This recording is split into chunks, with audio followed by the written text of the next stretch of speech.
धर्म, आस्था, कला, संस्कृति, हेल्थ, आयुर्वेद, ज्ञान, विज्ञान, ज्योतिष के लिए पूर्ण समर्पित आद्या टीवी। विश्वास आपका, साथ हमारा। भगवान का भजन आत्मा का खुराक है सज्जनों। जैसे हमारे शरीर का भोजन होता है, बादाम खाओ तो खूब तगड़े पहलवान हो जाओगे, सूखी रोटी खाओगे तो सूख जाओगे। वैसे हमारी आत्मा का जो भोजन है ना, आहार है, वो भगवान की कथा है, भगवान का भजन है। यदि वो नहीं करोगे आप नित्य, तो आपकी आत्मा कमजोर हो जाएंगी। आत्मा कमजोर हो जाएंगी तो फिर क्या होगा? आपका मन ज्यादा बड़ा बलवान हो जाएगा, और फिर जब मन जो चाहेगा वो होगा। आत्मा कमजोर हो जाएंगी। भाई किसी ताकतवर आदमी के सामने कोई आदमी कमजोर फंस जाए तो किसकी चलेगी बताओ? मोटे आदमी की या पतले आदमी की? पतला आदमी डर जाएगा मोटे आदमी से। तो जो हमारा मन ताकतवर हो जाएगा तो आत्मा निर्बल हो जाएगी। ध्यान देना, जब आप बुरा करने जा रहे होंगे ना, एक बार तुम्हारे अंदर से आवाज जरूर आएगी, भाई ऐसा मत कर, ये ठीक नहीं है। तो जिसकी आत्मा पुष्ट होती है वो संभल जाता है, उस पाप से बच जाता है। लेकिन जिसका मन ज्यादा प्रबल होता है, आत्मा कमजोर होती है, वह बुरा कर्म कर देता है। ये सच मानना, ये बात सच बोल रहा हूं आपको। तो इसकी आत्मा कमजोर है, वह पाप में प्रवृत्त है। जिसकी आत्मा बलिष्ठ है, वह पाप से बच जाता है। भगवान भोलेनाथ ने कहा, देवी आप भी उस कथा का पान करना चाहती हैं तो पहले लायक बन जाओ, उसके अनुकूल बन जाओ, एक आसन पर बैठ जाओ, मौन व्रत धारण कर लो, नेत्र बंद कर लो, और कानों के द्वारा इस कथा को अंतर आत्मा में ले जाओ। भोले बाबा वक्ता बन गए, मां पार्वती बन गई श्रोता। और देखो सबसे पहली कथा, ध्यान दीजिए, ये सबसे पहली कथा भगवान परम्बा पार्वती, भोलेनाथ ने परम्बा पार्वती को सुनाई कैलाश में। इस भागवत को अमर कथा भी कहते हैं। एक कथा आरंभ होने लगी तो पहले दिन की जैसी कथा आरंभ हुई, वो फूटा पड़ा हुआ है अंडा। पहले दिन की कथा से उसमें जीव का प्रादुर्भाव जगा, दूसरे दिन की कथा से उसमें जीव प्रकट हो गया, तीसरे दिन की तीसरे दिन की कथा से वो अंडा जुड़ गया, और चौथे दिन की कथा से वो अंडा विगलित फूट गया। उसमें से छोटा सा बालक तोता का प्रकट हो गया। वही हमारे पूज्य आदरणीय सुखदेव महाराज हैं। बोलिए सुखदेव जी महाराज की। और मां पार्वती को थोड़ी निंद्रा आ गई। कथा होते होते बीच बीच में हाँ जी कहते हैं ना, हाँ जी आप लोग गर्दन हिलाते हो ना, ये संकेत है। तो मैया जो हाँ जी कर रही थी भूल गई, सो गई। सुख पक्षी ने सोचा बाबा बहुत बढ़िया कथा कह रहे हैं, कहीं हाँ जी की आवाज ना पहुंची तो बाबा कथा करना बंद ना कर दे। इसलिए मां की जगह पर इस तोते ने, सुख पक्षी ने हाँ जी कहना आरंभ कर दिया। कथा पूर्ण हुई, बोले बाबा की निद्रा खुली, आंख खुली, मैया की भी निद्रा खुल गई, और बोली भोलेनाथ कथा हो गई। बोले देवी हो तो गई। बोले प्रभु आपने जो उद्धव और अर्जुन का प्रसंग मुझे सुना रहे थे, वो प्रसंग मेरे आधे ही शरण आया। क्यों? क्योंकि महाराज मुझे निद्रा आ गई थी ना। ये कथा ऐसी नहीं हुई थी कि अभी घड़ी में 3:30 बजे लगा कि चलो महाराज जी बैठ गए होंगे, सभी लोग आ गए होंगे, हम भी कथा सुने हमें। फिर वो सबसे आगे बैठते ही, और फिर बैठते ही नहीं है, इधर उधर नजर भी मारते हैं कि अभी कौन आया कि नहीं आया। हमारा पड़ोसी तो आया ही नहीं, हमारा मित्र तो आया ही नहीं। ये कथा ऐसी नहीं थी। इस 3 घंटे में भी आपको चैन नहीं है, कभी पानी पीने जा रहे हो, कभी बाहर जा रहे हो, कभी भीतर आ रहे हो।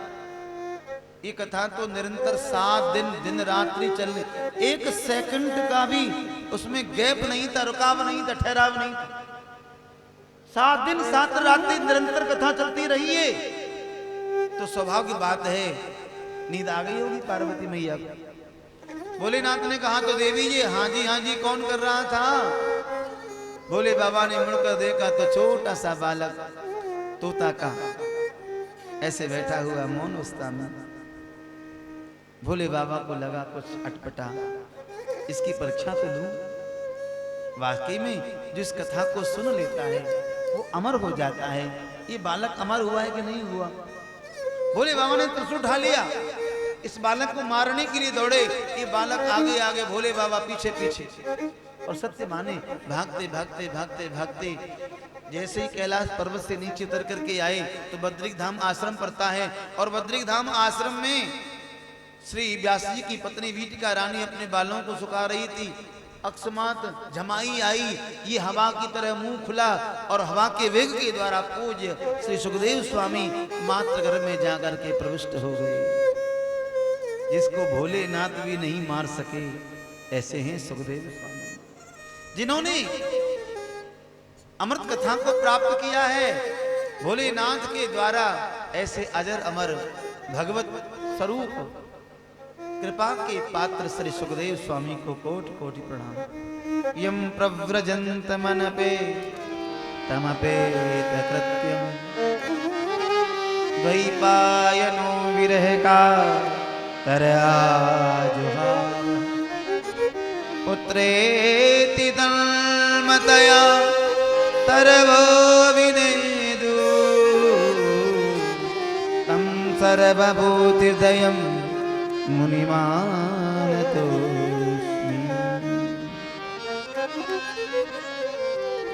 ऋषियों, अब आपके 6 प्रश्नों का उत्तर देना चाहता हूं। ऋषियों ने कहा, महाराज आपने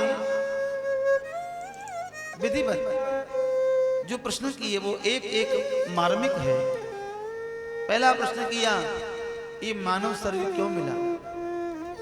भय, आहार, मैथुन, जन्म, दुख, सुख, ये प्रत्येक योनि में हर इंसान को मिलता है।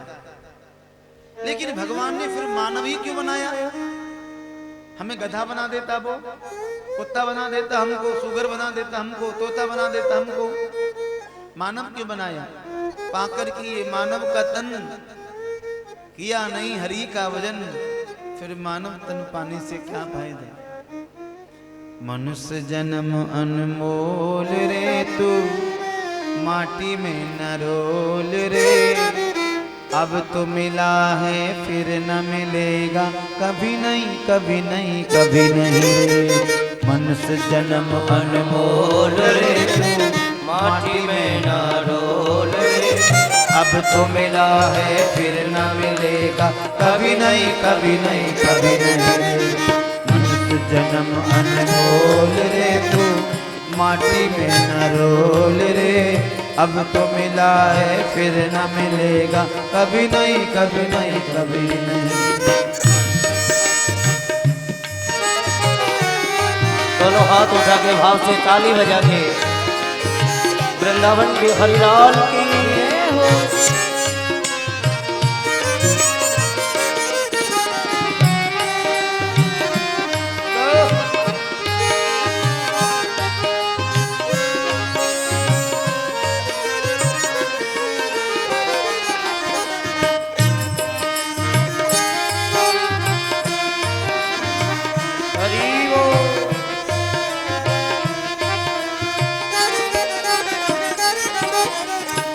सत्संग में जाया कर, गीत प्रभु के गाया कर।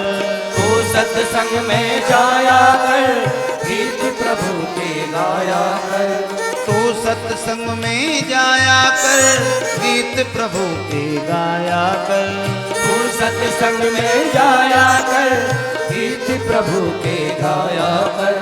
मीठी वाणी बोलिए हिलमल के गुरेरिए।